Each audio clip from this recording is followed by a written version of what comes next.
Bueno, vamos a continuar en la serie que estamos compartiendo, la vida práctica del...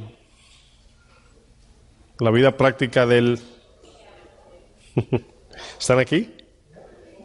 Amén. Bueno, tengo un tema que quiero compartir hoy. Se llama el fruto de nuestra obediencia. ¿Cómo se llama? El fruto de nuestra obediencia. ¿Qué significa la palabra obedecer? Según el diccionario moderno actual, dice que es cumplir la voluntad de quien manda o lo que establece una ley o norma. Es cumplir la voluntad de quien manda o lo que establece una ley o norma.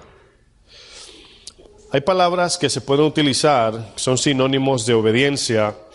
Son las palabras, por ejemplo, someterse, ¿verdad? La palabra someterse es sinónimo de obediencia. También la palabra ceder. También la palabra responder. Por ejemplo, cuando decimos responsabilidad, en otras palabras, la idea es la habilidad de responder. ¿De responder a quién? A quien nos da una orden. Amén. Voy a utilizar un ejemplo, tienen que buscarlo, Romanos 6:16.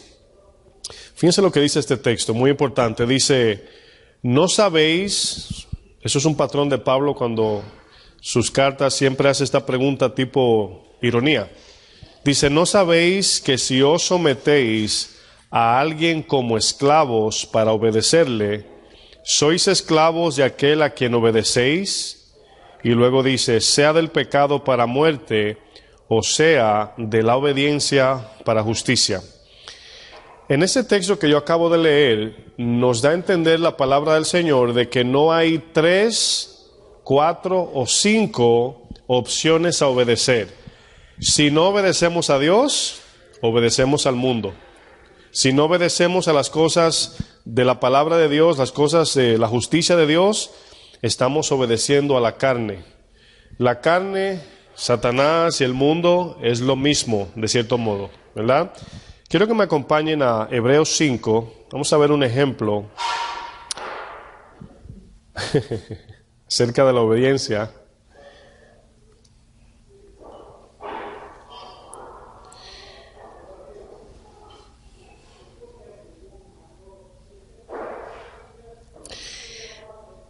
Hebreos 5:7. Bueno, tendremos hoy música de fondo. Dice el texto, y Cristo, ¿están en Hebreos 5, verso 7? Ok.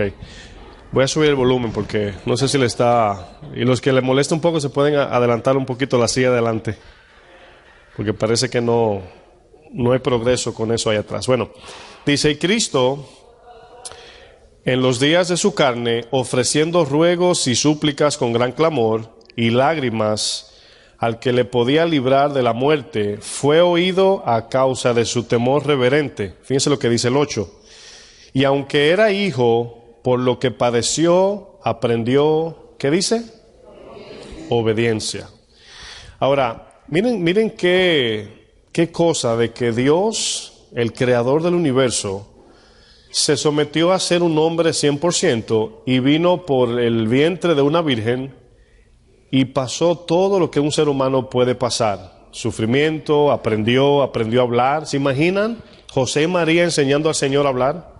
Al creador del universo. ¿Se imagina que el texto dice que aprendió obediencia por el sufrimiento? Dice el 9 que habiendo sido perfeccionado en el sufrimiento, vino a ser autor de eterna salvación para todos los que, ¿qué? Los que le obedecen. El libro de Isaías utiliza una palabra que lo podemos utilizar como una referencia. Dice que él fue probado en sufrimiento, varón experimentado en dolores. Pero vemos aquí que la palabra obediencia causa desconfort en nosotros como seres humanos. Siempre obedecer a otros o a otro naturalmente nos causa incomodidad. Tener que someternos en obediencia a alguien causa dolor y aflicción, porque por causa del pecado, nosotros siempre queremos tener la última palabra, siempre queremos decidir hacer las cosas como queremos, y fíjense cómo es una paradoja de que el pecado vino a ser en favor de nosotros obediencia para justicia. O sea, lo que antes era desobediencia, ahora se utiliza para la práctica cristiana. Bueno, fíjense aquí un ejemplo con el trabajo. ¿Cuántos se ponen contentos en la mañana camino al trabajo? Van con la sonrisa más grande, o a lo mejor en la cama cuando se van a levantar. ¿Cuántos se ponen contentos? Levanten su mano. Gozosos, ¿verdad? En un pie brincando. No puedo esperar a llegar al trabajo.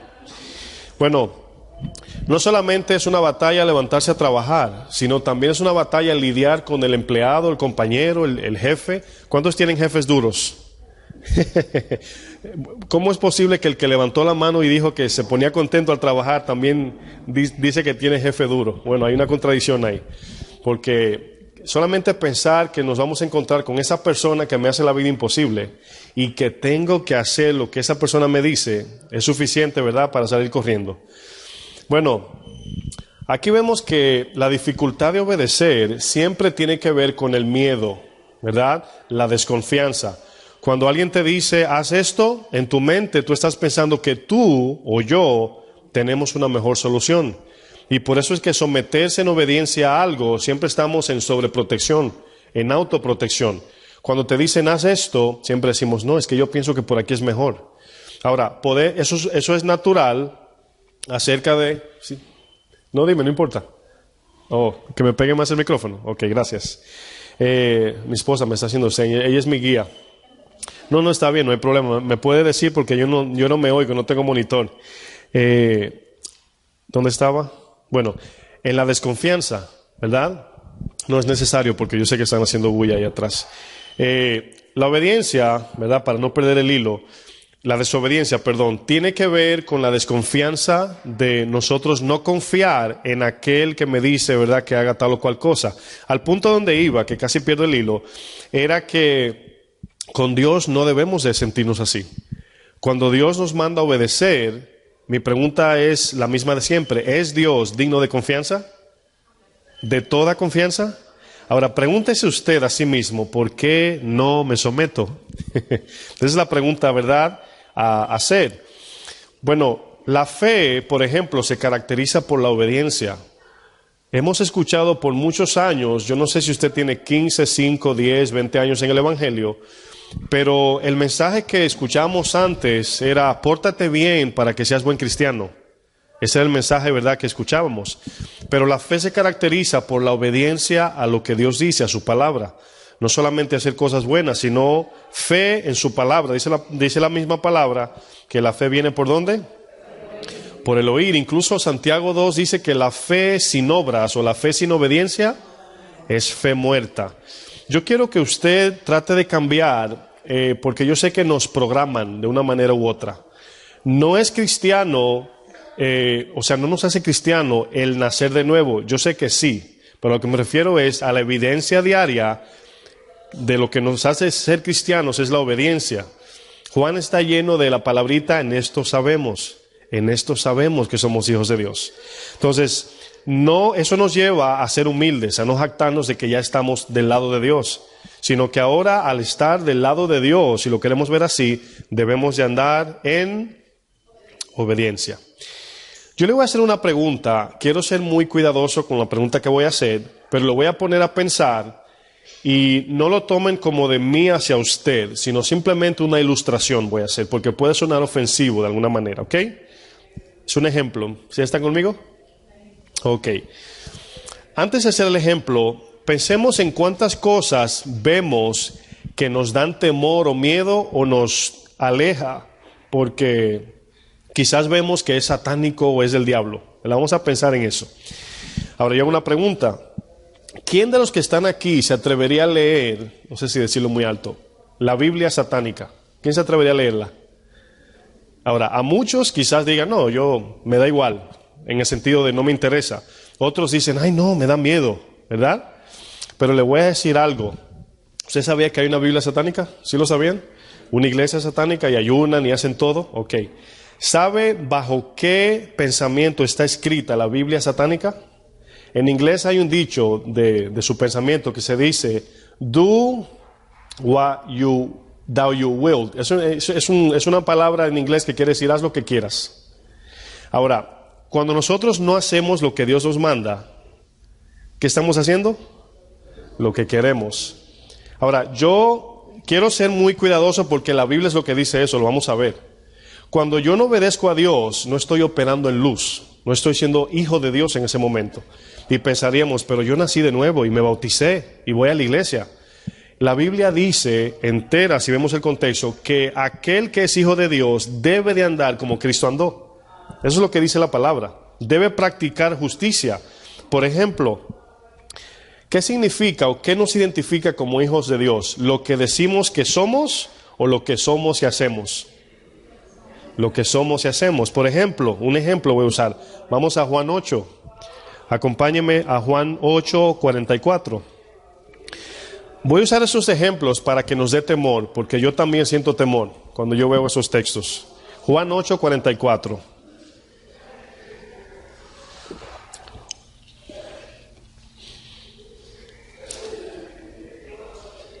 Yo necesito que alguien le hable a la hermana, por favor, y dile que si pueden hablar con ellos, porque creo que ellos pueden hablar, pero creo que se están pasando un poquito. Sí, por favor, ¿ok? Juan 8:44. ¿Están conmigo allí? Jesús está hablando con los fariseos. Ahora, de antemano entendemos que los fariseos no eran nacidos de nuevo, ¿verdad? Eso lo entendemos. Pero fíjense el lenguaje de Jesús contra ellos. Yo no quiero que se fijen tanto en los fariseos, en que no son nacidos de nuevo, sino qué es lo que Jesús usa para decir lo que va a decir. Dice, vosotros sois de vuestro padre, ¿qué? El diablo. Y luego fíjense lo que dice, y los deseos de vuestro padre queréis hacer. En otras palabras, ustedes quieren obedecer nada más, ¿a quién? A Satanás. Dice el texto, ¿están conmigo? Bueno, dice, él ha sido homicida desde el principio. Ahora, esa parte que dice que él es homicida desde el principio, la palabra principio se está refiriendo al origen. Se puede leer de esta manera, en él se originó el homicidio, ¿verdad? Porque parece ser que estamos pensando en tiempo, y sí, tiempo aplica, pero se está refiriendo a origen. Yo lo voy a leer así, él es homicida desde su origen. Esa es la idea. Luego dice, y no ha permanecido en la verdad, sino que se salió de la verdad. Y luego dice, porque no hay verdad en él.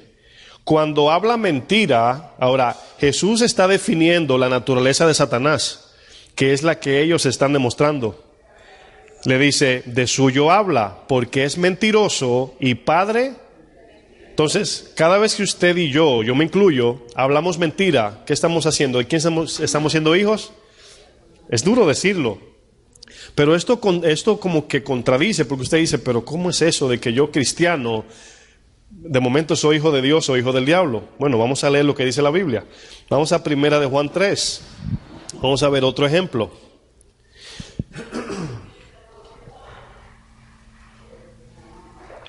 Primera de Juan 3, verso 10. Fíjense lo que dice este texto. Aquí va a tener un poquito más de sentido. Si el otro texto, ¿verdad?, nos dio un poquito de duda, este nos va a hablar mucho mejor. Primera de Juan 3:10. ¿Están allí? Ok, quiero que lean conmigo. En esto se manifiestan, ¿quién? Los hijos de Dios. Ahora, en esto va a decir a continuación, ¿en qué? Ahora, fíjense que no va a decir el que no faltó a la iglesia, el que tiene una Biblia con traducción hebrea y griega, el que se sabe la Biblia de memoria. No utiliza eso, dice, y los hijos del diablo, una distinción. Todo aquel que no hace justicia y que no ama a su hermano, no es de Dios.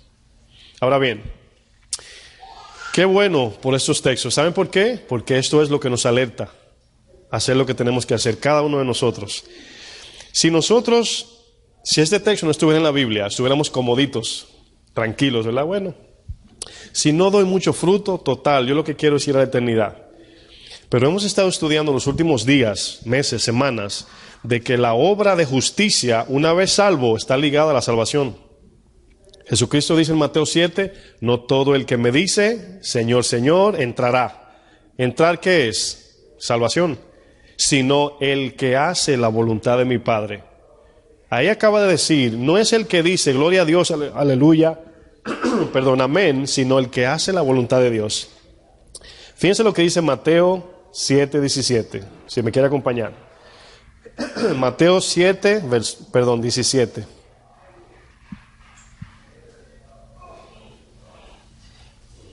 Acompáñenme ya, lo voy a esperar.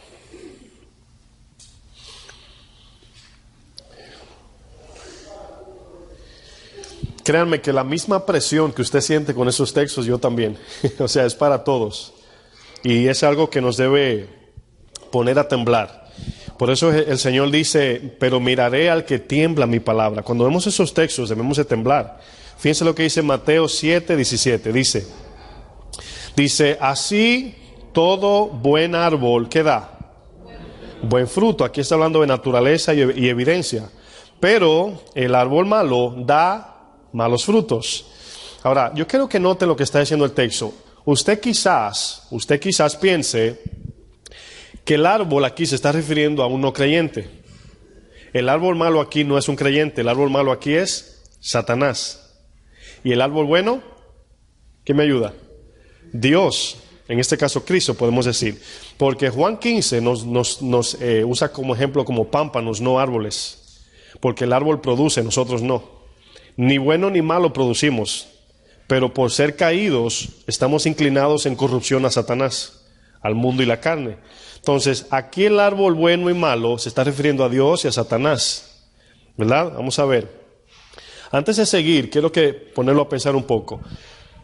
La condenación vino por una desconexión, la cual lo que implicó desconectarse de Dios en el Edén fue desobedecer, no hacer lo que Dios dijo. Si no me obedecen, mueren.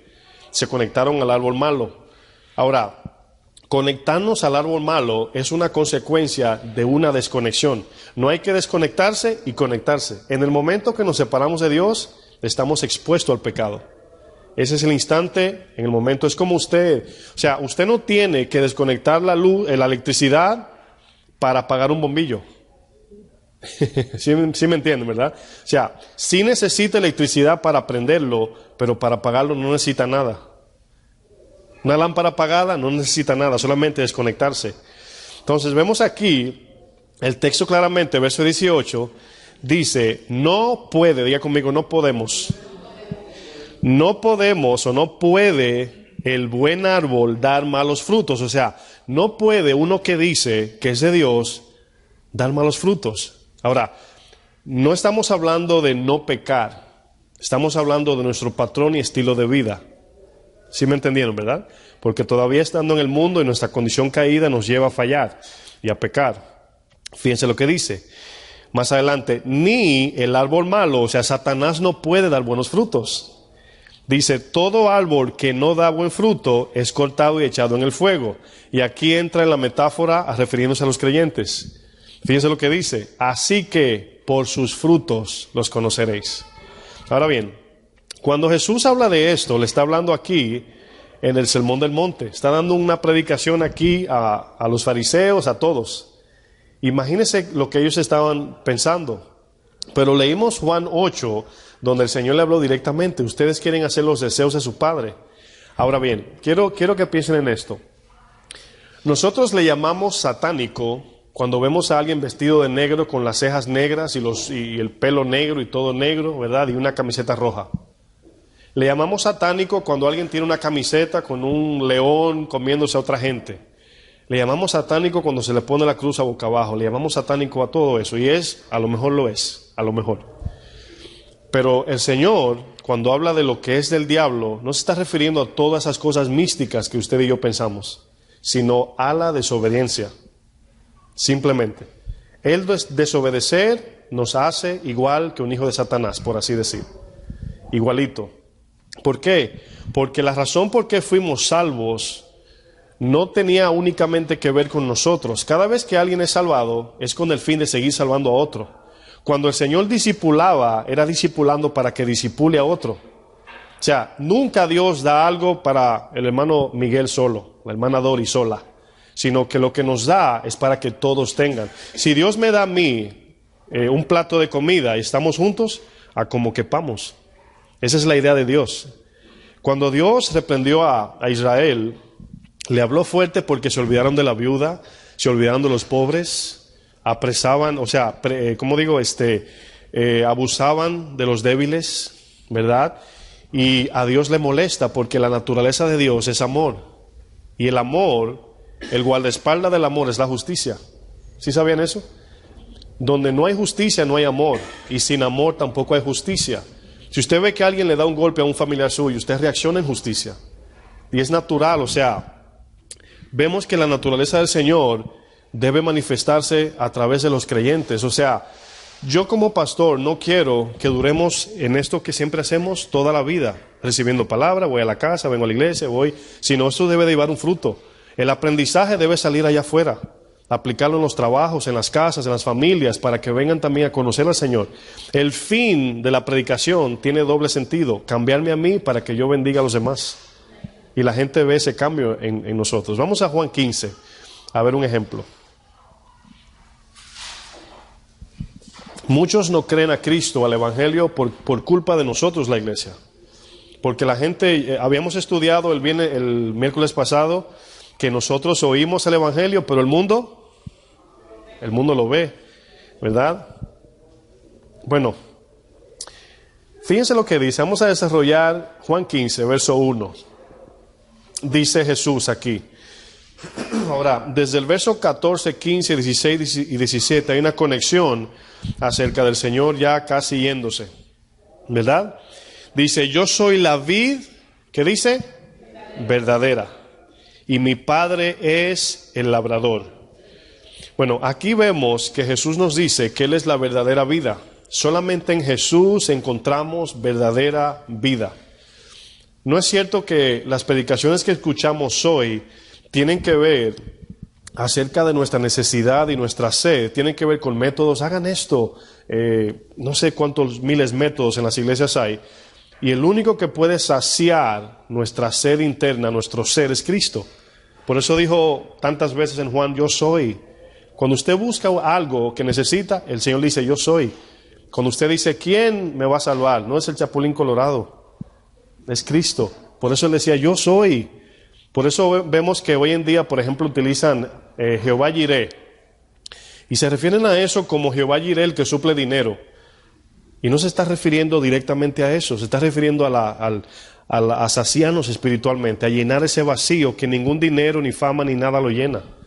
Y es como vamos siendo llenos de Dios. Y cuando estamos llenos de Dios, que la gente no ve, ¿cómo es posible, paradójicamente hablando, que una gente pobre, humilde, como nosotros en este caso, refiriéndonos a los que son ricos, ellos viven deprimidos y sin vida, y usted pobre tiene más paz que ellos?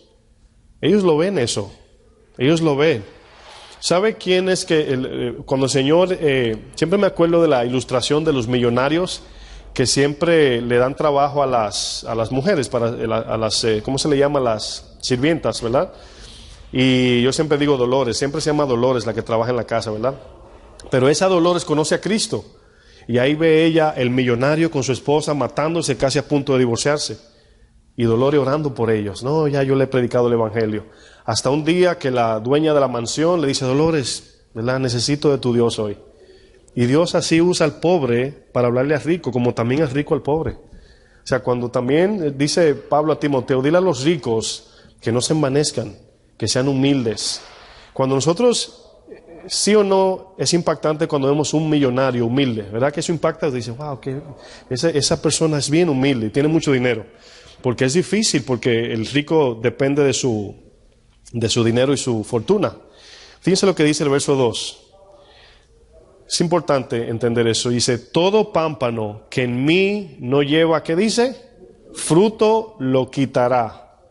Ayer estuve viendo videos de podar. Y en la viña se utiliza como un tipo tijera, una tijerita bien pequeña, y cortaban las ramitas que estaban secas. Y este texto se está refiriendo, así como el viñador, el que cuida la viña, cuando ve que hay una ramita que no está dando fruto, la corta hasta el punto donde llega la vida.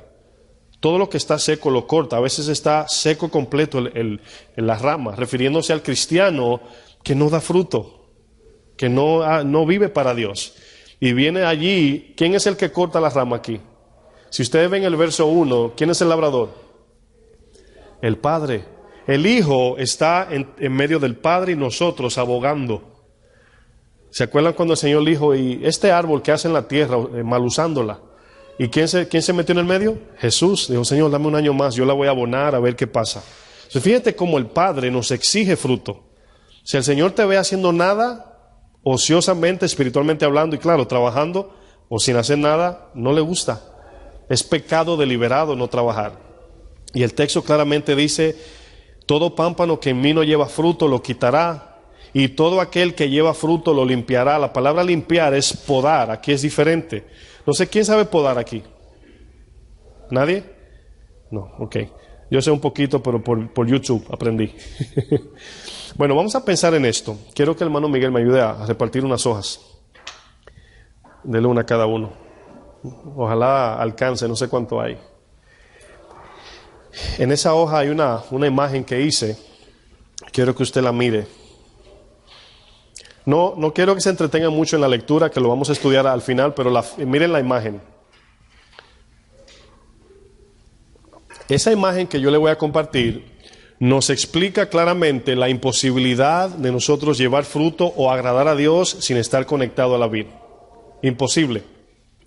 Ahora, voy a dar unos segundos para que la tomen allí, porque hay algo que quiero decirles.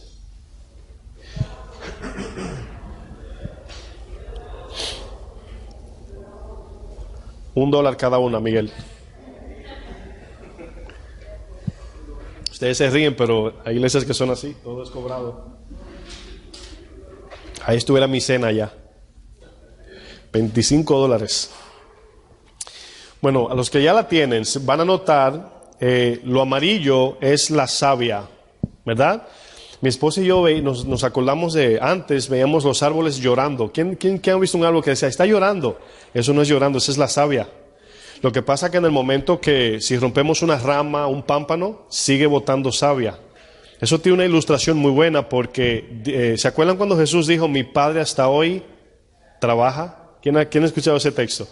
Quiere decir que el Señor, o sea, la fuente de vida no se apaga. Si el Señor toma un día libre, nos morimos. Un día no, un segundo libre. Nos morimos todos. Gracias, hermano. Bueno, eso que está allí es un tipo como una rama, ¿verdad? Lo marrón viene siendo lo que usted y yo vemos con los ojos físicos, ¿verdad? Lo verde viene siendo la vida de esa rama. No sé si cuando usted rompe una rama, usted sabe que está viva, es por lo verde adentro, ¿verdad? Y lo amarillo es la savia. Ahora, si ustedes pueden ver lo que produce el fruto, ¿quién es en esa imagen? La savia, ¿verdad? Ahora, ¿cómo dice arriba de la palabra savia allí? El Espíritu Santo, ¿verdad? Él es quien produce en nosotros eso. Ahora, yo quiero que usted vea la flecha que está con el círculo rojo, ¿verdad? Dice arriba, obras de la carne. Ahora, nosotros como ramas siempre pensamos que es hacer, tengo que hacer, vamos a servir, vamos a hacer esto, evangelizar, ¿verdad? Bueno, ahí a eso se le llama desobediencia. ¿Por qué razón? Porque nosotros no podemos producir el fruto que el mundo anhela. O sea, la vida de la salvación del mundo se encuentra en el Espíritu Santo, en la savia. Cuando nosotros le damos fruto al mundo, es la vida de Dios en ellos. Y por eso glorifican al Padre, porque el mismo fruto produce en ellos salvación. Miren qué cosa. El mismo fruto que usted le da a comer, el amor de Dios, el servicio, la entrega, ellos ven a Dios en usted y en mí. Por eso es que nos cansamos de predicar. Yo le he dicho y no entiende. Ahora, yo no quiero decir que esto sea efectivo 100%. O sea, aún usted llevando fruto puede la gente perderse. Pero es el método de Dios, si le quieren llamar así. Es como debemos hacerlo. Si notan, más abajo, la flecha que está apuntando vamos a decir, a donde se pega de la vid, dice permanecer en la vid, y eso es obediencia. Ahora, hemos hablado que la obediencia es vertical y la evidencia es horizontal. No es obediencia a hacer obras, eso es la evidencia de que estoy conectado a Dios. Esa es la idea. Si usted, ¿cuántos saben trabajar con electricidad? Alguito. ¿Quién sabe? Ok, como 4 o 5. Si alguien le pone la mano a un cable vivo y alguien toca a esa persona, ¿le puede dar corriente? ¿Sí o no? El hermano dijo que no. Se quemó el examen de electricidad. Claro que sí. Sí le da corriente. Si alguien está agarrado de un cable vivo y otro lo toca, le transmite la corriente. Bueno, lo que quiero explicar es, fíjense cómo, así como la savia se transmite, así mismo sucede con la corriente, en esa misma idea. Pero fíjense cómo, sin la savia, mis hermanos, no podemos llevar fruto. Ahora, piensa en su mente, si usted corta esa rama, ¿qué pasa? Se muere, exactamente, se seca. ¿Qué es lo que dice el verso 2? Todo pámpano que en mí no lleva fruto, lo quitará. Ahora, cuando usted corta una rama, yo cuando veía que los expertos podaban, yo veía cuando ellos cortaban, veía el líquido ahí mismo, increíblemente, como que estaba como babosito allí, como mojadito. Y la misma savia es buscando por dónde salir. El Señor anda buscando adoradores en espíritu y en verdad, esa es la idea. Nosotros somos los que cerramos la vid, o sea, no permanecemos para que siga fluyendo esa savia. Pero aquí vemos, en la imagen que usted tiene, yo hice una idea como que la rama externa es el cuerpo, que es la evidencia, es lo que el mundo ve. Si notan arriba dice, el mundo solo ve lo externo. El mundo no ve su espíritu ni su alma. Usted puede decir, ay, siento a Dios espiritualmente, el mundo no se va a dar cuenta. Es en el servicio al prójimo que el mundo se va a dar cuenta que somos de Dios. El verso 3 dice, ya vosotros estáis limpios por la palabra. Y aquí la palabra que se utiliza es logos. O sea, la palabra ya la tenemos, ¿verdad? Dice que os he hablado. La palabra logos es la que identifica la operación del Espíritu en nosotros por la obediencia. Lo que quiero decir es que mientras más depósito nosotros tenemos de la palabra, vamos a decir conocimiento, podemos identificar la guianza y el sentir del Espíritu. Por ejemplo, ¿cuántos de los que están aquí le ha pasado esto? Usted tiene una batalla en decir, siento como que Dios me está hablando en una área, pero no estoy seguro. ¿A cuántos le pasan? A todos, me imagino, ¿verdad?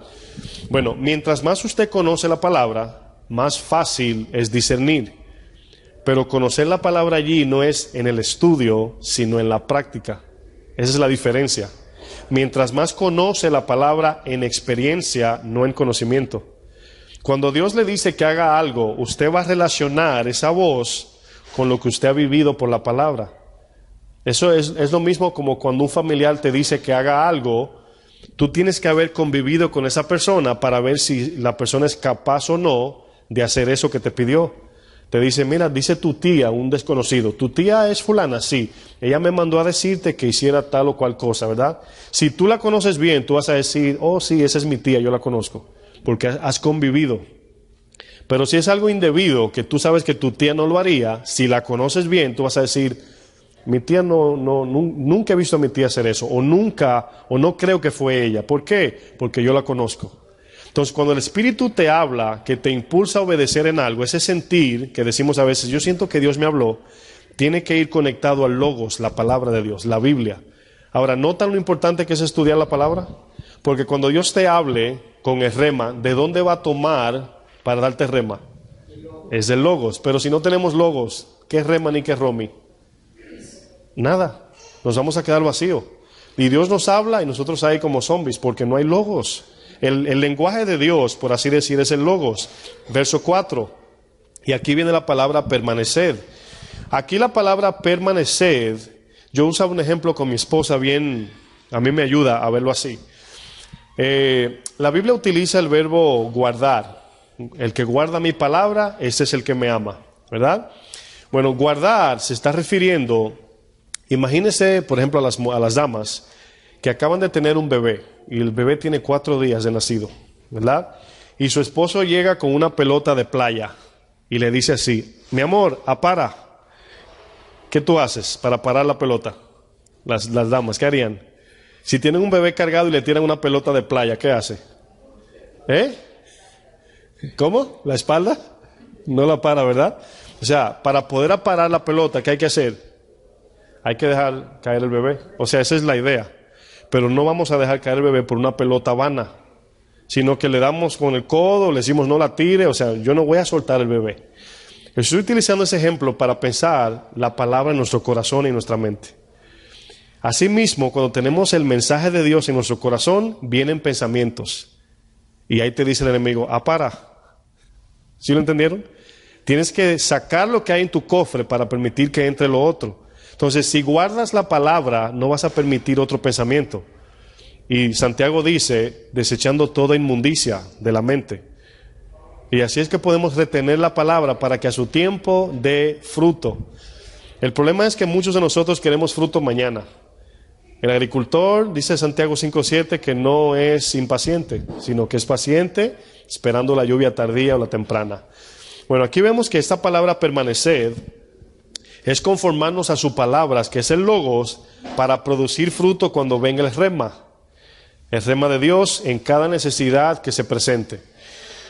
Fíjense lo que dice, permaneced en mí, yo en vosotros. Aquí habla de un mutuo acuerdo. Como el pámpano no, ¿qué me ayuda? No puede llevar fruto por sí mismo si no permanece en la vid, así tampoco vosotros si no permanecéis en mí. Verso 5 dice, yo soy la vid, vosotros los pámpanos. El que permanece en mí y yo en él, éste lleva mucho fruto. ¿Por qué? Porque ya hemos entendido de que la savia no se detiene. Mientras estemos conectados a la vid, que es Cristo, va a venir savia. Y mientras más savia, más fruto. Mientras más fruto, más oportunidades para que se salven los nuestros y los que no conocemos también. Fíjense lo que dice luego. Porque separados de mí. Ahora, la idea es, si cortan el pámpano, la rama, no pasa nada. ¿Cuántos han visto en su vida una rama luego de cortada dar fruto? Ahora, humanamente decimos, eso es ilógico, pero a veces lo queremos hacer en lo espiritual. Queremos llevar fruto a la mala. Andamos sin orar, sin andar con la palabra, sin confiar en Cristo, con la mente llena de cosas vanas. Y cuando llega el problema, pastor, ¿qué hago? Lo que debiste hacer antes no lo puedes hacer ahora. Ya es enfrentar el problema. No, se me salió, me equivoqué, fallé. Lógicamente es por no permanecer.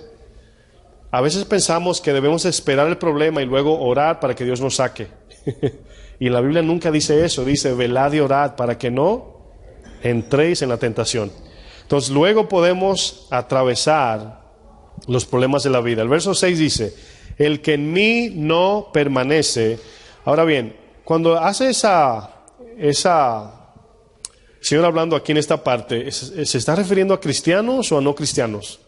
El que en mí no permanece. A cristianos, ¿verdad? Porque si Él está exigiendo que permanezca es porque ya está, como dice Romanos 11, o sea, como la rama silvestre fuiste injertado. Esa es la idea. Dice, el que en mí no permanece será echado fuera. Ahora, otra vez repito, aquí viene las obras de justicia con la salvación, que el que no ande en obediencia será cortado. Ahora bien, usted conoce a alguien que era una persona quizás en el principio muy ferviente en el Señor y de repente se enfrió de la nada y se fue al mundo. ¿Quién conoce gente, o sea, en su mente, no diga nombre? Bueno, muchas veces tiene que ver con que Dios corta y no hay manera de volver atrás. Por eso muchas veces dice que al irse, dice que una analogía de que se hace más difícil de volver. Porque el texto dice se le pegan 7 demonios, pero no siempre es eso, simplemente se le hace más difícil. Y aquí vemos que dice el texto claramente, el que en mí no permanece será echado fuera como pámpano y se secará. Y ahí está el problema, que una vez cortado de la savia se seca. Ahora quiero hacer un paréntesis en esto. Yo hacía un ejemplo hablando con mi esposa, usando ilustraciones, hablando ahí de un tema. Yo le decía a ella que cuando una persona, por ejemplo, ¿verdad? Me van a perdonar, pero voy a usar el ejemplo de subir de peso, ¿verdad? Si alguien está aquí sobrepeso, bueno. Cuando nosotros subimos de peso, ¿verdad? Subimos de peso, bajamos de fuerza, tenemos menos fuerza. ¿Sí lo entienden eso? Entonces, mientras más débil, más peso.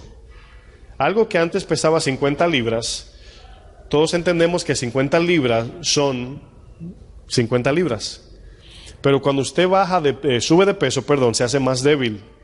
Y las 50 libras, que aún siguen siendo, lógicamente 50 libras, pesan más. Quiero llevarlo a una analogía. Cuando nos separamos de Cristo, viene un bagaje en la consecuencia de que nos secamos, se nos va el ánimo, se va el amor, no hay fruto, viene la condenación del enemigo, se aprovecha. Y para volver a restituir y volver a conectarnos, se hace mucho más difícil. Esa es la consecuencia de nosotros ir secándonos, al punto que andamos así, ay, ya lo que venga, venga, y si no viene, vino, y si no vino, va. Eso es lo que pasa, hermanos, se seca el cristiano por dentro. Y por eso dice el texto, lo cortará y se secará, y los recogen y los echan en el fuego y arden. Le estoy diciendo esto para que no juguemos a lo que a veces yo oigo personas haciendo. A veces yo veo a una persona y le puedo decir, hermano o hermana, lo veo como frío espiritualmente. Y dice, no, y noto a veces una actitud de que no, yo vuelvo y me conecto, como que si fuera un celular. ¿Qué está haciendo esa persona? Está confiando en sí mismo. No, yo sé que he estado frío, pero estoy ahí. Debemos de temblar en ese momento. ¿Por qué? Porque estamos a punto de secarnos. Y acuérdense que la palabra dice que quien nos trae a Él es Él, no nosotros. Porque Él produce en nosotros el deseo de buscar a Dios. Y si nos separamos, hermanos, ¿de dónde va a salir el anhelo de volver? Ese es el peligro de esto, de la desobediencia. Fíjense lo que produce. Aquí vemos, hermanos, que el texto nos dice que la rama se seca. Verso 7. Si permanecéis en mí y mis palabras permanecen en vosotros, pedid todo lo que queréis y os será hecho. Lógicamente que al guardar su palabra, esto produce el anhelo de Dios. Y ya lo que vamos a pedir, obviamente, es lo de Dios. Porque el texto, hay gente que lo tuerce. Pide lo que tú quieras, ¿lo dice sí o no? Sí, pero no se refiere a eso. El permanecer en su palabra produce en nosotros una savia.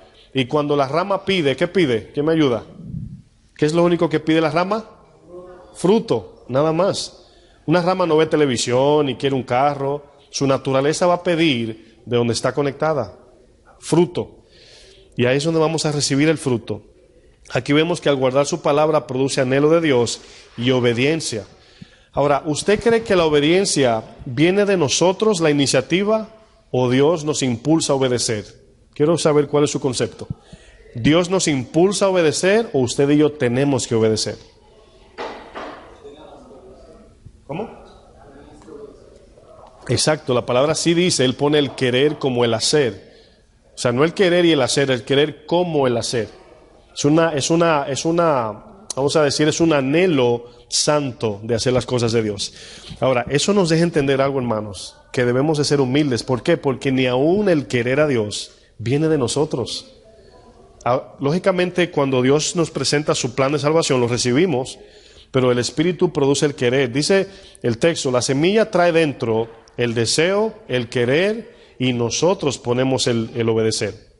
Pero en la semilla viene. Incluso yo analizando esto, me daba cuenta de que el entendimiento viene dentro de la semilla, y la semilla no se desarrolla si no hay obediencia. Por eso muchos no entienden, y se queda todo depositado aquí y no aquí. No sé si me doy a entender. O sea, el entendimiento de las cosas de Dios viene dentro de la semilla.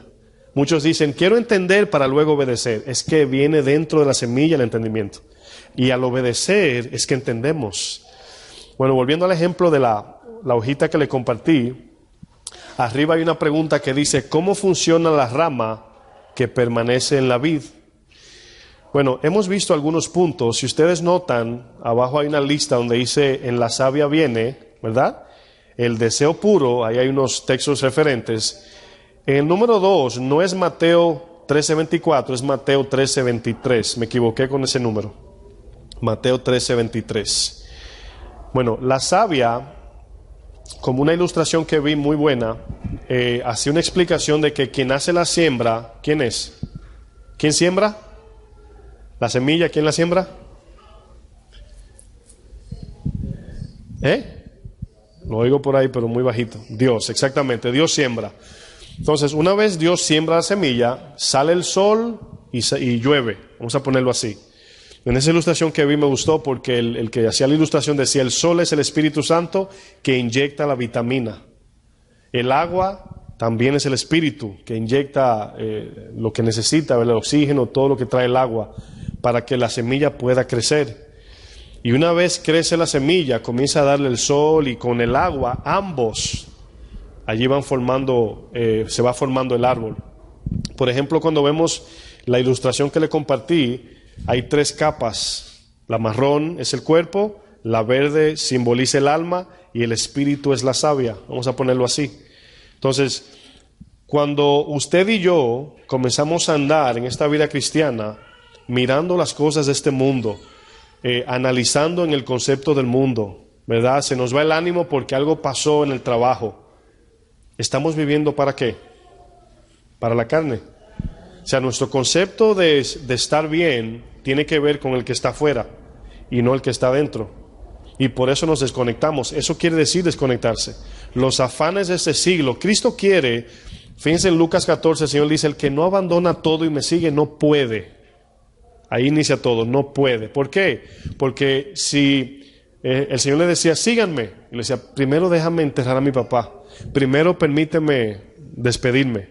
¿Dónde estaba la mente? En la tierra.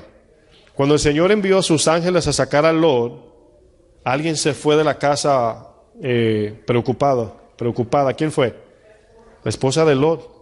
Y por estar preocupada no pudo avanzar a salvación, sino que se quedó paralizada en sal allí. Y muchas veces Dios nos está mostrando un destino, espiritualmente hablando, y no avanzamos porque hay algo que me está tornando la vista a Sodoma y a Gomorra. Y eso, permanecer, mis hermanos, es desconectarnos de todo. Porque a veces, cuando nosotros los cristianos preguntamos ¿cómo estás?, naturalmente preguntamos por el alma, o debemos de preguntar. Por ejemplo, 3 de Juan dice, ¿cuánto deseo que tú seas prosperado así como prospera tu alma? Y habla de todo el ser, ¿verdad? Ahora, cristianamente hablando, ¿qué significa prosperidad externa en nuestro cuerpo? ¿Significa estar en salud? ¿Tener dinero? ¿Fama? ¿Estar casado o no? No tiene nada que ver con eso, porque Pablo no tenía ninguna de las anteriores y era un hombre prosperado en Dios. Sino que este cuerpo, que es un instrumento en las manos de Dios, sea para honra y gloria de Dios, para la salvación de los perdidos y el crecimiento espiritual de nosotros. Ahí vemos, si miramos la imagen, vemos cómo la savia es la que forma el fruto. Yo quiero que usted la mire por un momento y analice esa analogía, porque yo le di esa hoja para que se la lleve a su casa y la mire, para que sepa lo que es obedecer a Dios. Muchos dicen, ay pastor, es difícil. Claro, para todos. Pero la dificultad no es llevar fruto, la dificultad es abandonar el mundo. No es difícil llevar fruto porque no somos nosotros que damos el fruto, es Dios. La dificultad es conéctate a mí para que el fruto fluya. Y ahí está la rama mirando el mundo, ¿verdad? Quiero ser esto, quiero llegar a ser esto. Y no nos permite conectarnos con el Padre y pasar tiempo con Dios. Si notan más abajo dice, pero nosotros debemos someternos y permanecer. Al inicio hablábamos de qué significa la palabra obediencia. Obedecer a Dios, no obedecer en obras, sino obedecerlo a Él. Obedecerlo a Él, permanecer en Él, buscarlo a Él, permanecer en su palabra, meditar en ella, analizar y racionalizar por medio de la palabra. El fruto de la savia es la que produce el solo y único fruto, el cual trae amor, gozo, paz, todos los frutos del Espíritu de Gálatas 5. Ahí vemos que en la semilla trae todo. Ahora yo quiero que usted en su mente analice esto. Lo que usted quiere hacer en Dios, ¿verdad?, se encuentra en la palabra. La palabra es sembrada por Dios en nuestro corazón, ¿verdad?, como una semilla. Usted sabe que en una semilla ahí está la raíz, las hojas, el tronco, las frutas, en esa semillita. Ahora, parece insignificante, ¿verdad?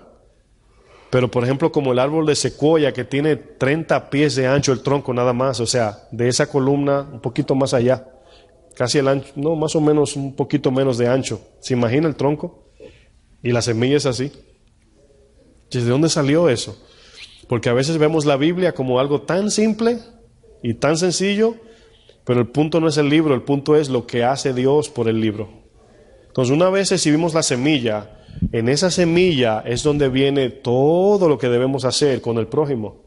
Y ya amar no va a ser un sacrificio, sino va a ser un fruto, va a ser algo que queremos hacer.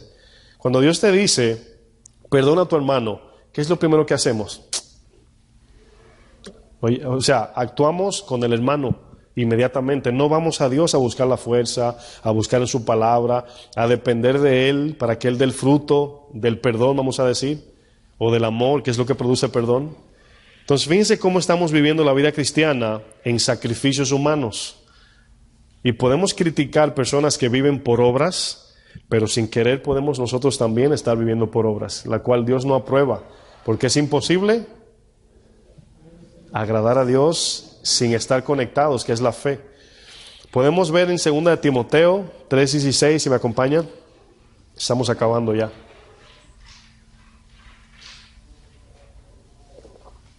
Nuestra respuesta se encuentra en permanecer en la palabra, obedecer a la palabra. En todo momento pensar y actuar en la palabra.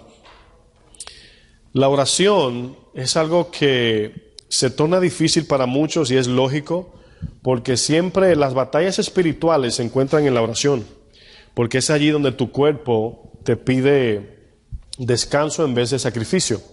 2 Timoteo 3:16 dice, toda la escritura es inspiración de Dios. Piensa en la inspiración como la savia, ¿verdad? Y es útil para enseñar, redarguir, corregir, instruir. Ahora, lo que está diciendo la palabra es que en todo momento la palabra es útil para decirme qué hacer, cómo hacerlo y con quién hacerlo. Si yo le voy a dar un regalo a alguien, no es solamente extender mi mano, sino debo de tener un corazón bien posicionado ante Dios. Debo de tener mi concepto como pobre en espíritu. Entonces, fíjense cómo la palabra misma, cuando tú haces algo, te describe todo. ¿Sí han visto por qué la palabra dice que es como espada? Que saca lo que hay en tu corazón, la intención del corazón. Y muchas veces como cristianos vamos a hacer algo y Dios te habla, pero lo ignoramos. Hacemos algo y te dice, eso es hipocresía. El Espíritu habla claro y a nosotros en español. Así te dice, eso es manipulación, eso es mentira. Eso es mentira. Te lo dice el Espíritu y tú decides qué hacer. Ahora, fíjate cómo a Dios no le impresiona que eres pecador. A Dios le impresiona que ¿cómo es la palabra? Sopreses o apagues el Espíritu, es la palabra. Cuando el Espíritu te habla, que tú lo ignores, eso significa apagar el Espíritu. El Espíritu te dice de dónde proviene esa semilla. Él te dice la actitud. Cuando le hablas a alguien, cómo debes hablar. El Espíritu te dice. Pero fíjense que a veces sí saben que Dios no se detiene de hablar. Porque por eso nos dio el Espíritu. Para que en todo momento, cuando miremos algo, te dice cómo mirar, cómo pensar, cómo hablar, cómo actuar. Y es la guianza del Espíritu, dice Romanos 8:14. Estos son los hijos de Dios. Los que son guiados por el Espíritu de Dios. Bueno, la palabra, cuando la leemos, es como podemos identificar de manera racional que es Dios hablando. Por eso tenemos que llenarnos del consejo de Dios. Porque si yo digo, ay pastor, me soñé tal cosa, ¿verdad? Vi una bestia con 6 cachos morados y tenía diamante en la punta. ¿Y qué usted cree que es? No, yo no sé, yo no soy Juan, ¿verdad? Del Apocalipsis.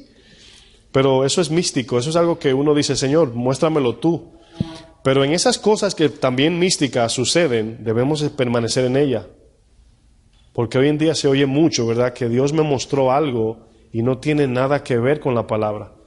Hoy veíamos mi esposa y yo un profeta que anda por ahí, que quizás usted lo ha visto. Y es lamentable porque yo oigo cristianos mencionando a algunos hombres de Dios que yo digo, wow, no hay discernimiento, hermanos. Viendo falsos profetas. Pero ¿saben por qué lo siguen? Porque muchas veces nosotros queremos algo rápido y ahora. Y no queremos esperar en Dios. Lo queremos ahora. Y nos pasa como a Acán, que Dios te dice, espérate a la segunda ciudad, confía en mí. Aunque no nos dice, espérate a la segunda ciudad, pero nos dice, tranquilo, espérate, yo tengo algo mejor. Y nos desesperamos y somos como acá, metemos la mano y luego decimos, wow, no debía hacerlo. Ya se te advirtió, el Señor dijo, no toquen eso. Y por esa razón, cuando no conocemos la palabra de Dios, el deseo de nuestra alma lo acomodamos a la palabra y torcemos la Biblia y decimos, eso es de Dios porque yo siempre he querido eso y el profeta me lo profetizó. Pero no dice eso la Biblia. Yo lo sé, pero yo siento que es de Dios. O sea, no tiene sentido eso. Fíjense lo que dice el 17. A fin, ¿qué significa a fin? Con el propósito de que el hombre de Dios sea ¿qué? Perfecto, enteramente preparado para toda buena obra. Ese es el propósito de estudiar la Biblia. Para que el hombre sea preparado, aquí hombres, mujer y hombre, para toda buena obra. Y mucho conocimiento sin obras, lamentablemente, es vano, de nada sirve. Quiero terminar con 1 de Pedro 4. Quiero decirles algo, mis hermanos, miren. La única dificultad de andar en el Espíritu es dolor.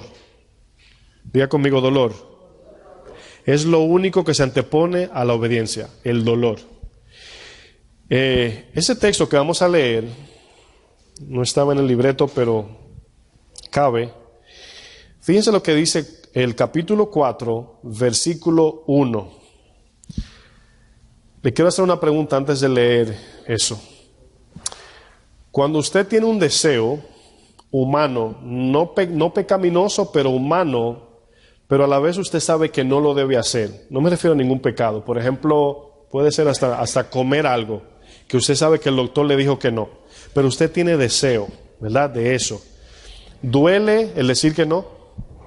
¿Duele mucho? ¿Verdad? Como que quiere dar a luz un bebé, ¿verdad? Un dolor interno.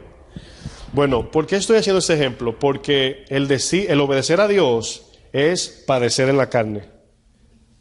Quiero que no se le olvide esto, porque es como van a vencer el pecado. Si usted no quiere sufrir, no va a obedecer.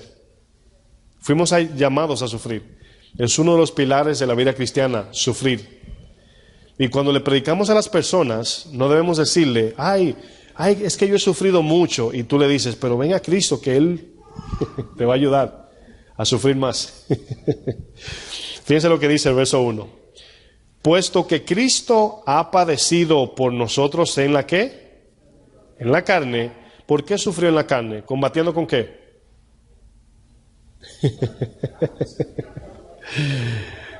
Fíjense lo que dice. Vosotros también armaos del mismo pensamiento. Ahora, esto aquí es lo que nos dice tener la mente de Cristo. Porque dice tener el mismo pensamiento. Como Filipenses 2 dice, hay en vosotros el mismo sentir. Es la palabra froneo, es mirar como Cristo o actuar como Cristo actuaría. Fíjense lo que dice. Pues quien ha padecido en la carne, terminó con el pecado. ¿Sabe por qué lo que quiere decir este texto? Cuando Dios le manda hacer algo, que usted está allí, voy o no voy, es por no sufrir. Es lo único que se antepone. Más nada. Quiero ir, pero hay algo que me agrada más. Quiero ir, pero tengo miedo a que esto vaya a pasar. Esa es la idea de esto. Y si nosotros estamos dispuestos a sufrir por causa de Cristo, dice el texto, terminamos con el pecado. Mucha gente dice, no, es que es bien difícil. No es difícil. Se hace imposible si no queremos sufrir. Si no queremos sufrir. Verso 2 dice, para no vivir el tiempo que resta en la carne, conforme a las concupiscencias de los hombres. ¿Cómo aquí el texto une el dolor con los deseos de la carne? Porque cuando la carne te pide, es como aquel bebé o aquel niño malcriado que te dice, yo quiero eso, y te grita. Si le quiere poner de apodo carne a ese niño malcriado, eso es para que tenga una idea. Te pide algo como que se lo tiene que dar obligado, se te tira en el piso, se riega, esa es tu carne. Esa es la carne que tenemos. Y luego dice, conforme a las concupiscencias, que es el deseo carnal, sino conforme a la voluntad de Dios. Quiero que noten el contraste. No conforme a los deseos de los hombres, de la carne, sino a la voluntad de Dios. ¿Saben por qué hay un contraste? Porque lo que nos detiene de hacer la voluntad de Dios en obediencia es no querer sufrir por causa del Evangelio. Verso 3.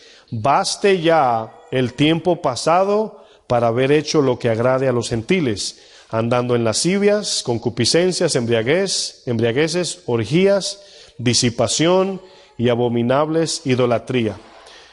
Aquí en este texto, lo podemos dejar ahí, vemos que el tropiezo de la obediencia es el dolor, es el no sufrir.